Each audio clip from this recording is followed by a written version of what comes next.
This morning, the name of the talk is The Three Little Pigs. And what is it? The three choices? A tale of choices. Tale of choices. And so I'm going to be reading the story of the three little pigs. Once upon a time, there were three little pigs who left home to seek their fortune.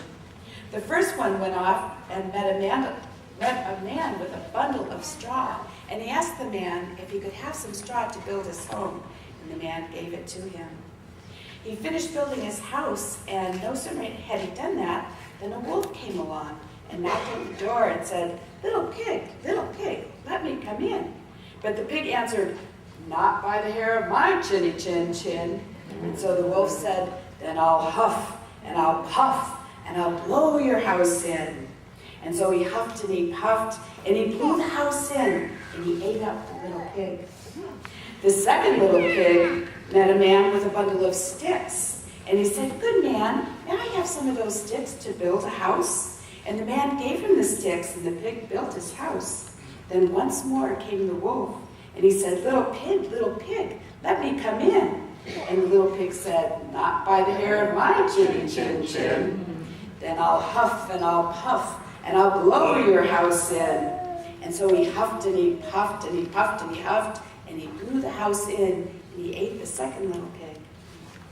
The third little pig met a man with a load of bricks and said, "Good man, may I have some of your bricks to build a home?" And the man said yes, and so he built his house of bricks. And again the wolf came and he said, little pig, let me come in." "Not by the hair of my chinny chin chin. Then I'll huff and I'll puff and I'll blow your house in."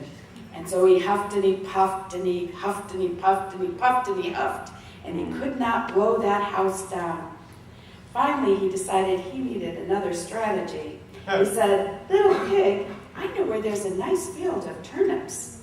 "Where?" said the little pig. "Oh, in Mr. Smith's field. And if you will be ready tomorrow morning, we can go together and get some for dinner." "Very well," said the little pig. "What time do you mean to go?" "Oh, around 6 o'clock. So the little pig got up at 5 o'clock and went down and collected the turnips. And the wolf came and said, "Little pig, are you ready?" And the little pig said, "Ready? I've been and come back again already," and got a nice potful for dinner. The wolf felt very angry at this, but thought that he would be a match for the little pig somehow or other. So he said, "Little pig, I know where there's a nice apple tree." "And where's that?" said the pig. "Down at Mary Garden. And you will not deceive me, for I will come for you at 5 o'clock tomorrow morning, and we'll go get some apples." The little pig got up the next morning at 4 o'clock and went off for the apples, hoping to get back before the wolf came. But it took a long time to climb the tree, and just as he was coming down, he saw the wolf coming. When the wolf came up, he said, "Little pig, what are you doing here? Are they nice apples?" And the pig said, "Oh yes, very. I'll throw one down to you." And so he threw it far off. So while the wolf went to get the apple, he cut down the tree and ran home as quick as he could. The next day the wolf came again and said to the little pig, "Little pig, there's a fair in town. Do you want to go?" The pig said, "Oh, I'd love to. What time?" "At 3, said the wolf. As usual, the pig went before the time, and cut to the fair and bought a butter churn. And then on his way home, he saw that the wolf was coming. So he jumped inside the butter churn, and as he did, the butter churn fell over and started rolling down the hill. And it scared the wolf, and the wolf ran away. And later, the wolf came back and said, "I went to the fair. I never got to the fair because a great big round thing rolled down the hill and scared me." And the little pig said, "Ha, I frightened you then." Then the wolf was very angry indeed, and he tried to get down the chimney in order to eat up the little pig. When the little pig saw what he was about, he put a pot full of water at the blazing fire, and just as the wolf was coming down, he took off the cover, and the wolf fell into the pot. He put the top on the cover. Quickly, the wolf was cooked, and the pig ate him for supper. We're going to have a metaphysical interpretation. Yes. we go on an adventure, right? The doorway's not here, but we all come from the wellspring of love. We come from God. We don't get to God, we come from God. And every spiritual story is about our going on an adventure into the thought, the word, the deed, the habit, and the personality. And we come into this world, this dualistic world of appearances. And we build our house of consciousness on the choices that we make. Because the wolf, which is part of our ego, is going to come to your door. And it's going to huff, and it's going to puff, and it's going to try to blow your house down. Because that's what this part of us does. It's part of what happens as we play in the world of separation. Separate thoughts, separate words, separate deeds, and separate habit patterns. The wolf isn't good or bad. The wolf just is part of our own consciousness that happened the moment we dreamed ourselves separate. And we have a choice how we are going to deal with that huffing and that puffing when it comes. It isn't a matter of if.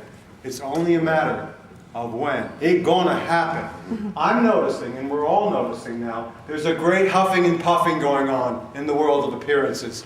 Is it not? Maureen and I just got back from visiting old friends in the Northwest, and almost everyone we know is telling a story of huffing and puffing consciousness.